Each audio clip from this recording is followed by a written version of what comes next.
to Health Real Talk. Did you know you have over 600 muscles in your body?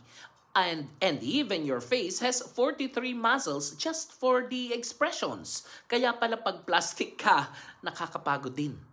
Totoo yan. Ang bawat ngiti, kunot ng noo o pag-irap may kasamang effort. Kaya kung pilit na lang lahat ng ginagawa mo, pati katawan mo napapagod. Ganon din sa buhay. Ang pagiging totoo, nakakapress kong parang stretching. Pero kapag puro pagpapanggap, parang nagbubuhat ka ng hindi mo naman kaya. Hindi mo kailangang maging perfect para magustuhan ng tao. Mas nakakagaan kapag totoo ka, kahit may sablay. So next time, wag mong sayangin yung 43 facial muscles mo sa fake smile. Gamitin mo yan sa genuine happiness, sa totoong saya. Because authenticity, yan ang best form of fitness.